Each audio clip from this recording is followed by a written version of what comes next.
What's good? How you guys doing out there? I am Ramon Carter, founder of CEO of Gut Check, and today I want to talk to you guys about who do you love?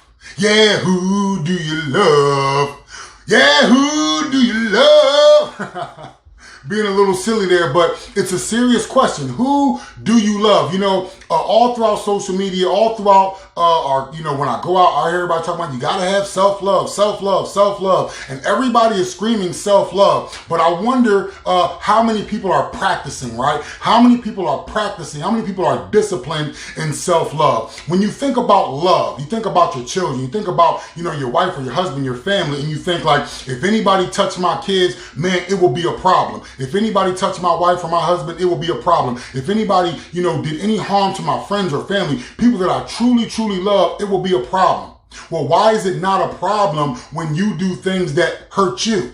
Why is it not a problem when you do things that hinder your forward progression, your forward movement? Do you love yourself enough to get rid of bad habits? Do you love yourself enough to turn off the TV, to turn off social media and begin to grow your awareness and develop yourself and develop your talents and develop your uniqueness and develop how to serve those things to the world with excellence so that you can become a person of value, so that you can become a person who's at the top of their field, whether you're a baker or a skateboarder or an author, right? It doesn't matter what it is that is in your heart to do. Are you willing to do it? Right? Do you love yourself enough to push? Do you love yourself enough to press? Do you love yourself enough to strain towards the future of the vision that you see before you? Do you love yourself enough to surround yourself with quality people? Do you love yourself enough to do the work that's going to cause you to change, to do the work that's going to cause you to go to the next level, to do the work that's going to help push you and propel you right into the life that you desire to live, right?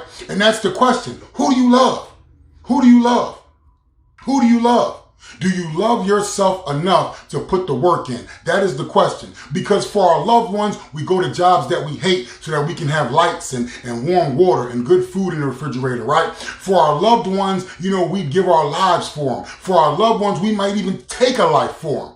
But then for ourselves, we're willing to settle for mediocrity. For ourselves, we're willing to settle for depression or fear and unhappiness. For ourselves, we're willing to be in doubt, right? If your child came to you and they told you that they were scared of something, you would do everything you could to build them up, everything you could to open their awareness and change their perspective so that they would understand that there's nothing to be afraid of. You would equip them with everything they needed to beat that fear. You would even go so far as to go with them and help them to quell that fear.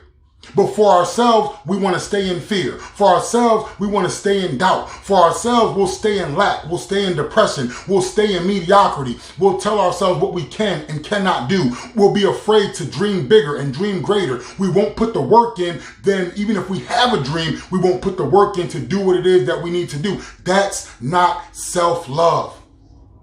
Self-love is wanting the best for yourself. Self-love is wanting to deprogram yourself. Self-love is wanting to do the best for society that you can possibly do. Self-love is wanting to live a life of peace, a life of joy, a life of financial freedom, a life where the fruit of what you produce runs down the chins of others, a life where the fruit of what you produce helps others, right? It gives them joy, gives them peace, gives them a greater sense of who they are so that they go forward and perpetuate that. That's self-love. But in order to have self-love, you got to be willing to roll up your sleeves and work. In order to have self-love, you got to be willing to self-assess and decide what things need to go and what things need to stay. What things need to be killed and what things need to grow. What things need to be eradicated and what things need to be fertilized so that they flow and bloom and help you become everything that you seek to become. So ask yourself, who do you love? And if you love yourself like you say you do, if you practice self-love like you say you do, then let's do the assessment and let's figure out what needs to be done, what work needs to be done so that you become the best version of yourself that you seek to become, so that you become the person who can manifest that big dream, that big goal, that big idea, that super mega vision that you have in your heart. Who do you love? Who do you love? Hopefully you love yourself enough to discipline and execute so that you can become the greatest you that you seek to become. Listen, I want to thank you guys for listening to me right now. As always, I leave you with these 3 thoughts. Think abundance, focus on growth, create, never compete. Thanks, and God bless.